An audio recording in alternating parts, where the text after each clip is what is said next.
الحمد لله نحمده ونستعينه ونستغفره ونؤمن به ونتوكل عليه ونعوذ بالله من شرور أنفسنا ومن سيئات أعمالنا من يهده الله فلا مضل له ومن يضلله فلا هادي له ونشهد أن لا إله إلا الله وحده لا شريك له ونشهد أن سيدنا وسندنا وشفيعنا ومولانا محمدا عبده ورسوله صلى الله تعالى عليه وعلى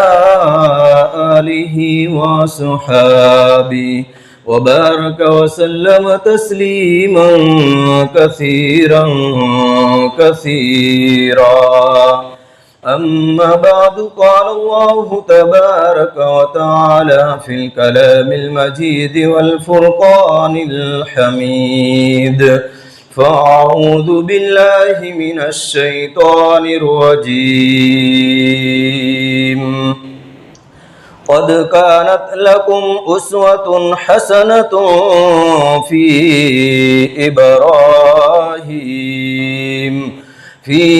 إبراهيم والذين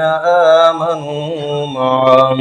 وقال تعالى في موضع آخر وَإِذِ ابْتَلَى إِبْرَاهِيمَ رَبُّهُ بِكَلِمَاتٍ فَأَتَمَّهُنَّ قَالَ إِنِّي جَاعِلُكَ لِلنَّاسِ إِمَامًا قَالَ وَمِنْ ذُرِّيَّتِي قَالَ لَا يَنَالُ عَهْدِ الظَّالِمِينَ صدق اللہ العظیم۔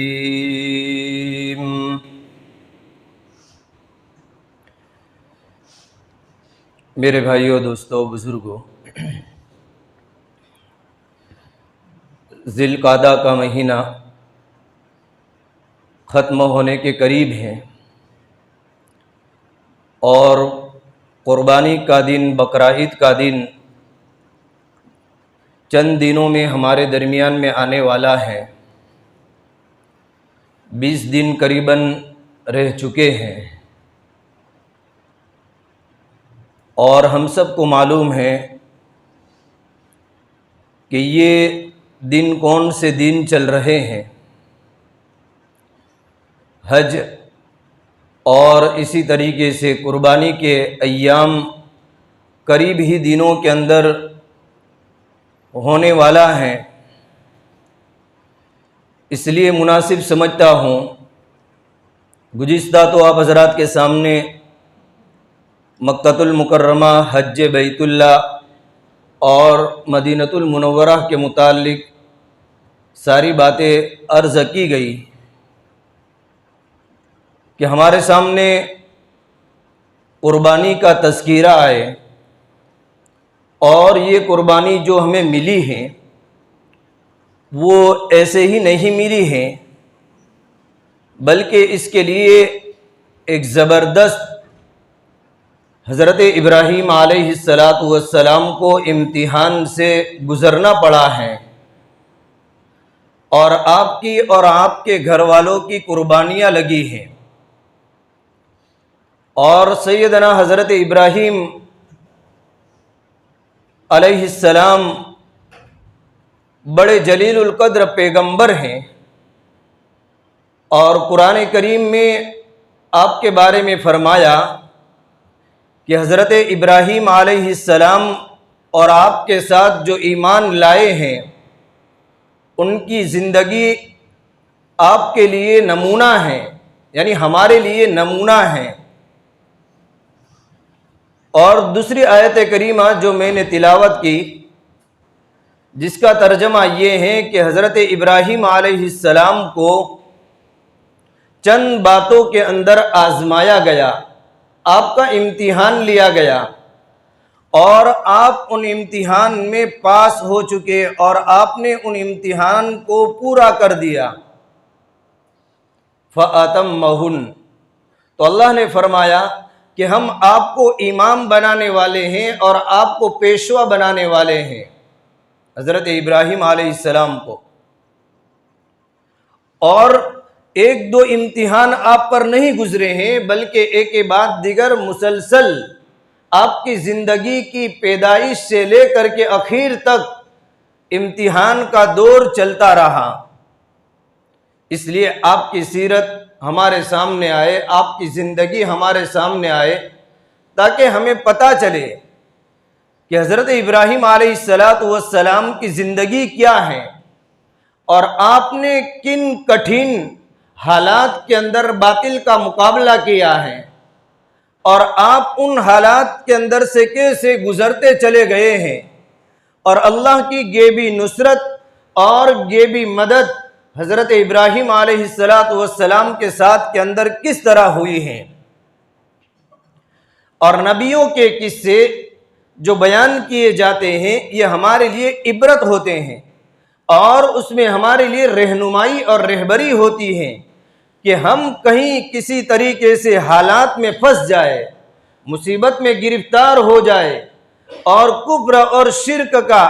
باطل کا مقابلہ ہو جائے، تو اس وقت کے اندر ہمیں کیا کرنا چاہیے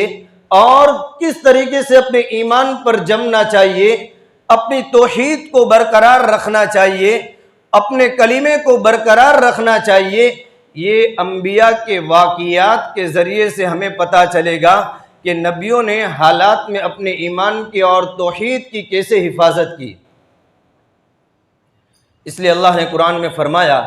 وَكُلًّا نَقُصُّ عَلَيْكَ مِنْ أَنْبَاءِ الرُّسُلِ مَا نُثَبِّتُ بِهِ فُؤَادَكَ، ہم رسولوں کے واقعات اس لیے بیان کرتے ہیں تاکہ اس کے اندر لوگوں کو سن کر کے اور پڑھ کر کے ان واقعات کے ذریعے سے حالات میں جمنا آسان ہو جائے، اور ہمیں تسلی ہو جائے کہ نہیں، ہمارے لیے بھی راستے ہیں، ہم بھی جم سکتے ہیں، حالات کا مقابلہ کر سکتے ہیں، باطل کا مقابلہ کر سکتے ہیں، جیسے نبیوں نے، انبیاء علیہم السلام نے باطل کا مقابلہ کیا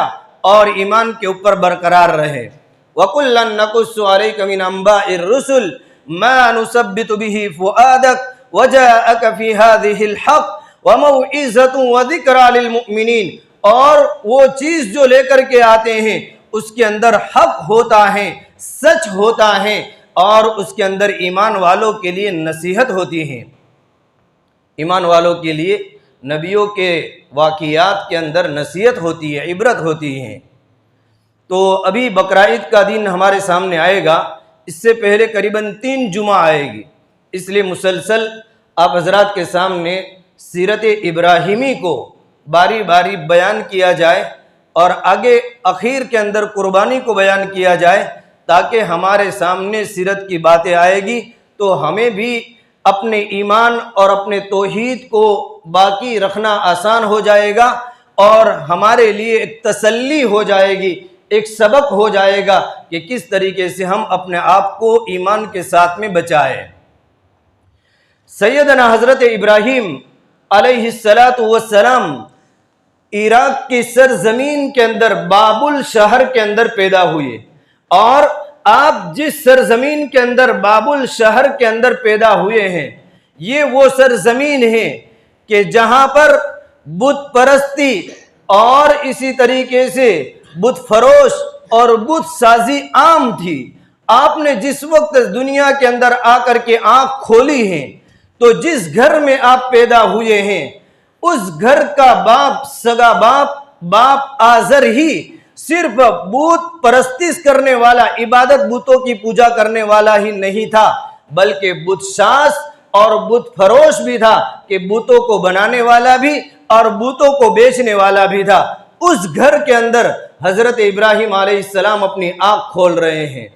اور جس وقت آپ اپنی آنکھ کھول رہے ہیں اور آگے چل کر کے آپ شعور کی عمر کو پہنچتے ہیں، شروع سے ہی اللہ تعالیٰ نے آپ کو عقل سلیم دی تھی، آپ کو رشد و ہدایت دی تھی، آپ گمراہی کی طرف نہیں گئے اور نہ جانے والے تھے۔ وَلَقَدْ آتَيْنَا ابراہیم رشدہ من قبل وکنا بہ عالمین، کہ ہم نے پہلے ہی سے حضرت ابراہیم علیہ السلام کو رشد و ہدایت دی تھی۔ آپ نے جب گھر کے اندر آنکھ کھولی اور آپ جب شعور کی عمر کو، سمجھ کی عمر کو پہنچے ہیں، تو اس وقت سے ہی آپ نے ان بتوں کی پوجا کرنے سے اور اسی طریقے سے ان پوجا کرنے والوں کو بھی ان سے روکا ہے، اور آپ رکے ہیں اور آپ نے مخالفت شروع کر دی، اپنے باپ کی مخالفت شروع کر دی، اپنے گھر والوں کی مخالفت شروع کر دی کہ یہ کیا ہے جس کو تم بناتے ہو، جس کو تم پوجتے ہو اور پھر اس کی تم پرستش کرتے ہو؟ یہ کیا بات ہے کہ ایک پتھر ہے جو نہ بولتا ہے اور اسی طریقے سے نہ سنتا ہے، اور یہ پتھر نہ دیکھتا ہے، اور یہ پتھر نہ نفع دیتا ہے، اور یہ پتھر نہ نقصان دیتا ہے۔ تو سب سے پہلے آپ نے توحید کا ڈنکا بجایا، توحید کا ڈنکا بجایا، اور سب سے پہلے آپ نے بہت بڑی جو قربانی دی ہے، یہ کوئی معمولی چیز نہیں، سب سے پہلے اپنے گھر میں جو بہت بڑی قربانی دی ہے وہ اپنے گھر والوں کو توحید کی دعوت دی، ایمان کی دعوت دی، ایک اللہ سے جڑنے کی دعوت دی کہ یہ کچھ بھی نہیں ہے، یہ سب معبودان باطل ہیں، اور یہ تمہارا کچھ نہ بگاڑنے والے ہیں اور نہ کچھ تمہارا سدھارنے والے ہیں، نہ کچھ نفع دینے والے ہیں اور نہ نقصان دینے والے ہیں۔ اللہ تعالیٰ نے حضرت ابراہیم علیہ السلام کا تذکرہ، حضرت ابراہیم علیہ السلام کا تذکرہ قرآن کی 25 سورتوں میں 66 مرتبہ 66 مرتبہ قرآن کریم کے اندر حضرت ابراہیم علیہ السلام کا تذکرہ کیا، اور قرآن کی ایک سورت ایسی بھی ہے کہ جس سورت کا نام ہی سورت ابراہیم ہے، کہ سورت ابراہیم 114 سورتوں میں سے سورہ ابراہیم بھی ہے۔ تو 66 مرتبہ آپ کا تذکرہ قرآن کے اندر کیا گیا۔ آپ نے سب سے پہلے اپنے باپ کو سمجھایا، اور بڑے پیارے انداز میں سمجھایا، بڑے نرم لہجے کے اندر سمجھایا۔ ایسا نہیں کہ میں ایمان والا ہوں، میں پکا مومن ہوں، پکا مسلمان ہوں، تو باپ کا ادب کا لحاظ نہ کیا جائے اور باپ کے سامنے اونچی آواز سے بولا جائے، بلکہ کفر کی حالت کے اندر اگر باپ ہے، شرک کی حالت کے اندر اگر باپ ہے، اس کے باوجود بھی ہمیں یہ ادب سکھایا گیا ہے، یہ تعلیم دی گئی ہے کہ باپ کے ساتھ میں نرم لہجے میں بات کرو، اونچی آواز سے بات مت کرو۔ تو جب ایک مومن باپ ہو، ایمان والا باپ ہو، تو اس کا کیا مقام ہوگا، اس کا کیا مرتبہ ہوگا، اس کی کیا عزت ہوگی۔ تو اللہ رب العزت نے قرآن کریم میں حضرت ابراہیم علیہ السلام کی دعوت کا تذکرہ کیا، جو انہوں نے اپنے باپ کو دعوت دی، اپنے باپ کو دعوت دی، اور بڑا پیارا انداز، اے میرے ابا جان، اے میرے ابا جان، اس طریقے سے آپ دعوت دے رہے ہیں۔ پورا قرآن میں اللہ نے اس کو بار بار اللہ رب العزت نے حضرت ابراہیم علیہ السلام کا تذکرہ کیا اور یہ دعوت کا بھی ذکر کیا۔ اللہ تعالیٰ فرما رہے ہیں قرآن کریم میں، وَاذْكُرْ فِي الْكِتَابِ إِبْرَاهِيمَ إِنَّهُ كَانَ صِدِّيقًا نَبِيًّا، کہ حضرت ابراہیم علیہ السلام کو یاد کیجئے، ان کے تذکرے کو کیجئے کہ وہ اللہ کے سچے نبی تھے۔ وَاذْكُرْ فِي الْكِتَابِ إِبْرَاهِيمَ إِنَّهُ كَانَ صِدِّيقًا نَبِيًّا إِذْ قَالَ لِأَبِيهِ يَا أَبَتِ لِمَ تَعْبُدُ مَا لَا يَسْمَعُ وَلَا يُبْصِرُ وَلَا يُغْنِي عَنْكَ شَيْئًا۔ اے میرے ابا جان، آپ اس چیز کی پرستش کیوں کرتے ہو، اس چیز کی پوجا کیوں کرتے ہو، ما لا يسمع، جو نہ سنتے ہیں اور نہ دیکھتے ہیں اور نہ کسی چیز کے بارے میں نفع دیتے ہیں، ولا يغني عنك شيئا۔ کتنا پیارا انداز ہے۔ آگے اور پیارے انداز میں اپنے ابا کو فرما رہے ہیں حضرت ابراہیم علیہ السلام، یا ابت انی قد جاءنی من العلم ما لم یاتک فاتبعنی اہدک صراطا سویا۔ اے میرے پیارے ابا جان، میں آپ کے سامنے ایسا علم لے کر کے آیا ہوں، ایسی جانکاری لے کر کے آیا ہوں جس کا آپ کو علم نہیں ہے۔ آپ میری بات کو مان لیجئے اور میری اتباع کر لیجئے، آپ سیدھے راستے کے اوپر آ جائیں گے۔ دوسری اس طریقے سے آپ نے نصیحت فرمائی، اور آگے یا ابت لا تعبد الشیطان ان الشیطان کان للرحمن عصیا۔ اے میرے ابا جان، آپ شیطان کی پیروی نہ کیجئے، شیطان کی بت پرستی کر کے آپ اتباع نہ کیجئے، اس لیے کہ شیطان یہ رحمان تعالیٰ کا دشمن ہے۔ آگے فرمایا اپنے ابا سے یا ابت انی اخاف ان یمسک عذاب من الرحمن فتکون للشیطان ولیا۔ اے میرے ابا جان، میں آپ کے بارے میں ڈر رہا ہوں، مجھے خوف ہے کہ آپ ان بتوں کو پوجیں گے، ان کی پرستش کرو گے تو کہیں تم پر اللہ کا عذاب نہ آ جائے۔ انی اخاف ان یمسک عذاب من الرحمن فتکون للشیطان ولیا، اور پھر تم شیطان کے دوست بن جاؤ۔ لیکن ابا کی سمجھ میں بات نہیں آئی، اور الٹا اپنے بیٹے کو دھمکی دینا شروع کر دی، اور اپنے بیٹے کو غصے کے اندر نہ جانے کیا کیا بولنے لگے، اور فرمایا تم اپنی اس حرکت سے باز آ جاؤ۔ آج بھی بہت سے لوگوں کو دین کی باتیں کڑوی لگتی ہیں، ایمان کی باتیں سمجھ میں نہیں آتی ہیں، کڑوی لگتی ہیں اور مذاق سمجھتے ہیں، اور کہنے والے کو ہلکا اور گھٹیا سمجھتے ہیں، دعوت دینے والے کو، اور ان کی بات کو اچھی طریقے سے دھیان کے ساتھ کے اندر، توجہ کے ساتھ کے اندر سنا بھی نہیں جاتا ہے۔ بعض جگہوں کے اوپر جہاں پر ماحول نہیں ہے وہاں کی بات کر رہا ہوں، جب ان کے سامنے ایمان کی، کلمے کی اور توحید کی دعوت دی جاتی ہے تو آستینیں چڑھاتے ہیں، مارنے کے لیے تل جاتے ہیں، بستی سے نکال دیتے ہیں، شہر سے نکال دیتے ہیں کہ تم ہماری بستی سے نکل جاؤ، تم یہ کیا لے کر کے آ گئے ہو۔ تو یہاں پر بھی باپ کو سمجھ میں نہیں آیا، آپ کے بیٹے کی بات کو قبول کر لیتے، اس کے بجائے آپ کے بیٹے کو دھمکی دینے لگے، تم باز آ جاؤ، اگر تم باز نہیں آئے اپنی اس حرکت سے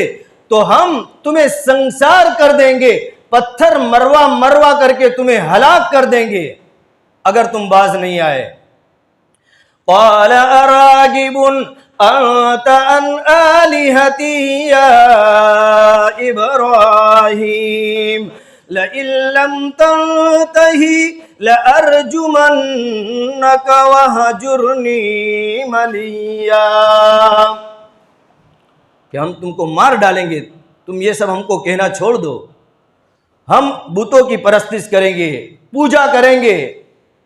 ہم اپنے باپ دادا کی دعوت کے اوپر چلتے رہیں گے، نہیں چھوڑیں گے، اپنے باپ دادا کے رسم و رواج کو اپناتے رہیں گے۔ لیکن حضرت ابراہیم علیہ السلام نے تو اپنا حق ادا کر دیا اور کہہ دیا اگر تم میری بات مانتے ہو تو بہت اچھا، اگر نہیں مان رہے ہو تو کیا السلام علیکم، میں اپنے راستے پر، تم اپنے راستے کے اوپر، اور میں تمہارے لیے استغفار کروں گا، تمہارے لیے اللہ سے معافی مانگوں گا۔ اب میں تم سے جدا ہو رہا ہوں، اور اس سے بھی جدا ہو رہا ہوں جس کی تم پرستش کرتے ہو، جن پتھروں کو تم پوجتے ہو۔ آپ نے فرمایا قال سلام علیک سأستغفر لك ربی انه كان بی حفیا واعتزلكم وما تدعون من دون اللہ وادعوا ربی عسى ألا أكون بدعاء ربي شقيا، کہ میں تم سے جدا ہوتا ہوں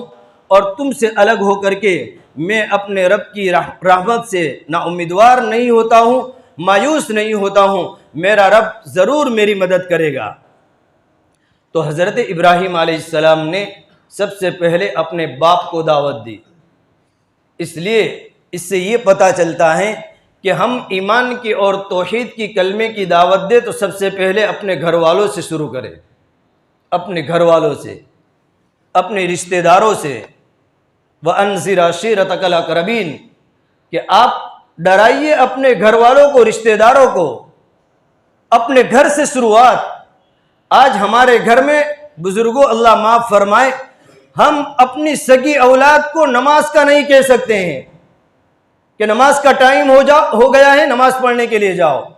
مسجد کو آباد کرنے کا نہیں کہہ سکتے ہیں۔ کل قیامت کے دن پکڑ ہوگی، سب سے پہلے گھر والوں سے پوچھ ہوگی کہ تم گھر والے اپنے بچوں کی کیا فکر کرتے تھے، اپنے گھر والوں کی کیا فکر کرتے تھے، اپنے گھر میں دین کے اعتبار سے کیا فکر کرتے تھے۔ حضرت ابراہیم علیہ السلام اپنے سگے باپ سے متاثر نہیں ہوئے کہ میرا باپ ہے، میرا باپ اور میں ان کو دعوت دوں، نہیں، متاثر نہیں ہوئے۔ حق اور شریعت کے اندر چاہے باپ ہو چاہے بیٹا ہو، دعوت دینا یہ ضروری بن جاتا ہے، گھر والوں کو سمجھانا یہ ضروری بن جاتا ہے کہ میرا ابا اگر غلط راستے کے اوپر جا رہا ہے تو میں پیار اور محبت کے لہجے کے اندر میں اپنے باپ کو کہوں، اگر بیٹا جا رہا ہے تو باپ بیٹے کو کہے، اگر بیٹیاں جا رہی ہے تو ماں باپ دونوں بیٹیوں کو کہے کہ یہ غلط راستہ ہے، یہ صحیح راستہ ہے، یہ توحید ہے، یہ حق ہے، یہ باطل ہے، یہ نجات والا راستہ ہے اور یہ گمراہی والا راستہ ہے۔ تو حضرت ابراہیم علیہ السلام نے اپنے گھر والوں کو دعوت دی، پھر اپنی قوم کو دعوت دی، کیونکہ قوم بھی بت پرستی میں مبتلا تھی۔ قوم کو سمجھایا کہ تم یہ مورتیاں جس کو لے کر کے بیٹھے ہو، کیوں تم ان کی پوجا کرتے ہو؟ اذ قال لأبيه وقومه ما هذه التماثيل التي انتم لها عاكفون قالوا وجدنا آباءنا لها عابدين، تو وہ لوگ کہنے لگے کہ ہم نے ہمارے باپ دادا کو ان کی پوجا کرتے ہوئے پایا ہے۔ بہت سے معاشرے کے اندر غلط رسم و رواج اسی لیے جڑ پکڑے ہوئے ہیں، چاہے شادی بیاہ کے اندر ہو یا میت کے دفن کفن کے درمیان کے اندر ہو یا اور جو رسم و رواج معاشرے کے اندر ہیں، وہ اسی بنا کے اوپر ہیں کہ ہمارے باپ دادا کرتے تھے، ہمارے باپ دادا کرتے تھے۔ باپ دادا ہمارے شریعت نہیں ہے، شریعت قرآن اور حدیث ہیں۔ باپ اور دادا جو چلے گئے وہ بیچارے جہالت کی وجہ سے اگر کر کے چلے گئے ہیں، تو اس کا مطلب یہ نہیں کہ ہمارے باپ دادا پردادا جو چلے گئے ہیں وہ قرآن ہے اور وہ حدیث ہے اور وہ سیرت ہے اور وہ شریعت ہے، ہرگز ہرگز نہیں۔ بلکہ قرآن کیا کہتا ہے، حدیث کیا کہتی ہے، شریعت کیا کہتی ہے، نبی کی سیرت کیا کہتی ہے اور صحابہ کی سیرت کیا کہتی ہے، کس طریقے سے دین ہے اور کس طریقے سے دین نہیں ہے، یہ ہے اصل باپ دادا کا دین، اصل دین نہیں ہے۔ تو یہ لوگ بھی یہی کہنے لگے کہ ہم نے اپنے باپ دادا کو اس طریقے سے پایا ہے۔ تو حضرت ابراہیم علیہ السلام نے فرمایا کہ تم بھی اور تمہارے باپ دادا بھی گمراہی کے اندر، تم بھی اور تمہارے باپ دادا بھی، اور کہنے لگے کہ کیا تم ہمارا مذاق کرنے کے لیے آئے ہو یا تم ہمارے پاس میں حق کو لے کر کے آئے ہو؟ حضرت ابراہیم علیہ السلام کو کہنے لگے، حضرت ابراہیم علیہ السلام حق کو لے کر کے ہی آئے تھے۔ تو فرمایا کہ تم بھی گمراہ اور تمہارے باپ دادا بھی گمراہ، اصل یہ پتھر خدا نہیں ہے اور ان کی پرستش نہیں کرنی چاہیے، یہ نہ نفع دے سکتے ہیں نہ نقصان دے سکتے ہیں۔ بزرگوں اور دوستوں، اس طریقے سے آپ نے حضرت ابراہیم نے اپنے باپ کو دعوت دی اور اپنی قوم کو دعوت دی اور وقت کے بادشاہ نمرود کو بھی دعوت دی، نمرود کو بھی دعوت دی۔ دنیا میں 4 بادشاہ ایسے گزرے جنہوں نے پوری دنیا میں حکومت کی، 4 بادشاہ، جس میں 2 مسلمان اور 2 کافر۔ جو 2 مسلمان اس میں سے حضرت سلیمان علیہ السلام اور ذوالقرنین، یہ 2 مسلمان بادشاہ، اور 2 کافر، یہ نمرود اور دوسرا بخت نصر، یہ دو کافر بادشاہ گزرے ہیں۔ تو نمرود نے بھی پوری دنیا میں بادشاہت کی، لیکن نمرود کو بھی دعوت دی۔ اب وقت نہیں ہے، انشاءاللہ آئندہ جمعہ کو اس کے متعلق انشاءاللہ بات عرض کریں گے۔ اللہ تعالیٰ عمل کی توفیق